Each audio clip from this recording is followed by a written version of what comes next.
Welcome to Career Journeys, a series of videos by the Consortium for Public Education. Here we explore the career experiences and pathways of professionals from a wide variety of careers to help you think about the skills you'll need and the paths you might take after high school.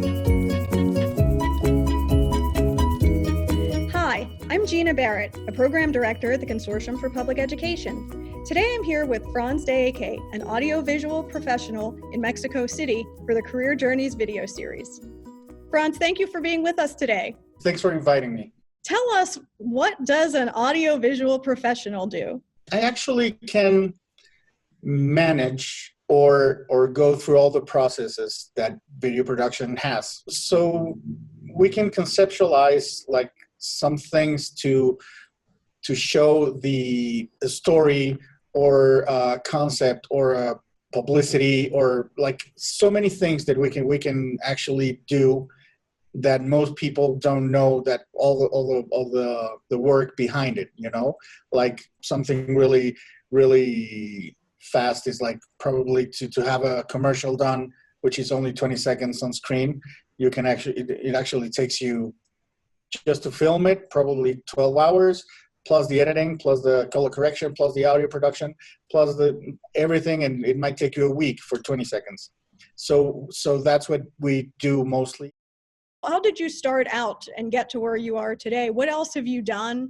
I went to the AIP, the Art Institute of Pittsburgh, and I studied music and video business, and I majored in film, and it was a great experience, and I learned a lot. And whenever I came back to Mexico, I had a lot of knowledge about things that weren't here yet. Like the first time I edited on a computer was in school. Before I studied this, I went to school to study architecture, which I thought that was very artistic also. And after many nights drawing lines nonstop, I was like, I don't want to draw lines and don't sleep drawing lines. So I changed that for editing all night and not sleeping by editing. When I graduated from school, I came back to Mexico, and an uncle of mine, who was like my godfather also, he owned a TV station. So whenever I quit architecture, he told me, what do you want to do? And I was like, oh, I want Express, and I want this, and I want music, and he's like, what about TV? And I'm like, okay, that sounds good. And when I came back, I started working with him, and I worked there for 5 years approximately. And then I moved to Montreal.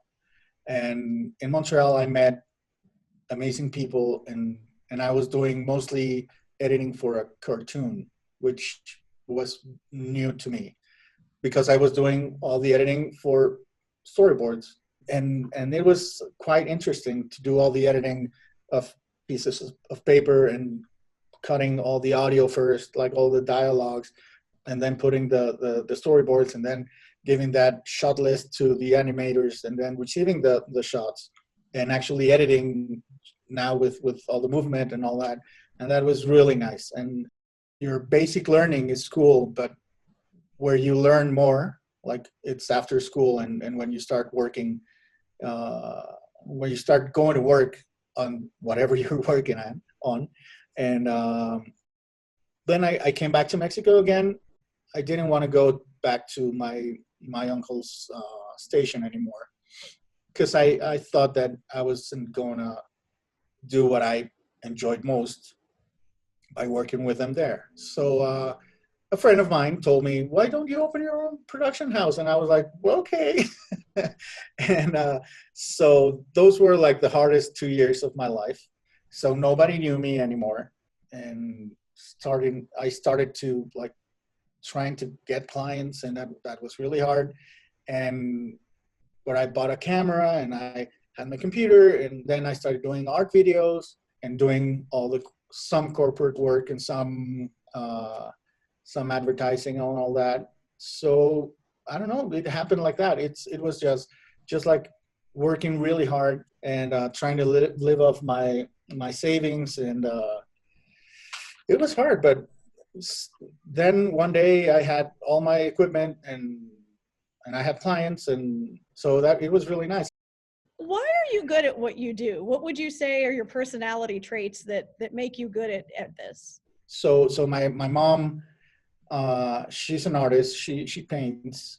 My sister is a painter also, and my mother's husband, he's an artist also, and they actually, since I was like 10 years old, they they always like showed me art, and I started appreciating art a lot, like paintings and sculptures and film and like music and everything. So I became like very critical, you know, and I always tried to find the beauty in art and the uniqueness, you know, like you start to learn, and as you learn, you start to appreciate, and as you appreciate, you start to look at different stuff, and I think that's why trying to take out of anything. It doesn't have to be art.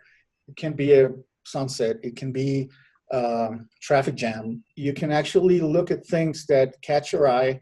You can think of an idea, trying to curate your day by looking at things that might actually give you something back. To look at this stuff and come with something, you know, and it's fun. It's fun. Sometimes you cannot express it in words or anything, or in images or whatever, but you actually are looking for stuff instead of just going by. Is there any other things that you think that they should know being in high school right now, if they're thinking about a career like yours? Actually understand which is the thing that you like most, you know, like if you enjoy something very much, try to imagine what could you do to make money off of that.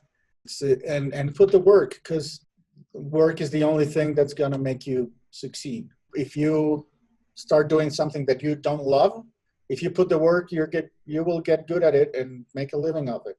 Probably you won't be as happy as you would if you were doing what you love, but the work can actually level with passion, you know. And but if you know what's your passion, put the work, and you'll I guarantee you that you're gonna be successful at what you do. Nobody should feel bad for not knowing but not knowing what they want to do in their life. There's so many things that you can do in this line of business, you know, like, and most things are very gratifying. I taught a lot of people how to edit, and a lot of people respect me, and a lot of people have well, kind of love me, you know. Can you say that? um, because I taught them how to edit, and I put the like all my intentions, so they knew that editing wasn't only putting a clip after another.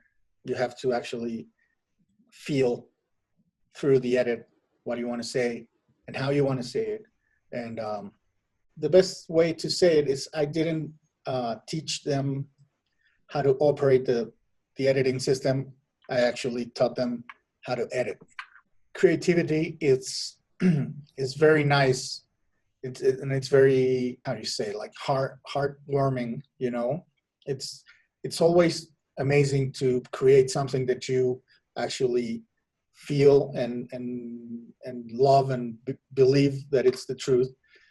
A lot of people might not get it, but if only one person tells you, you know what, I love this, that's enough. It's not about the likes. Like, that's one thing I would say. I would tell them, don't take bad criticism from Facebook or from YouTube or from anything like that, because we live like in this era. This era is pretty terrible, because everybody believes and thinks like they have a say, you know, like they can criticize anything just because it's in their computer.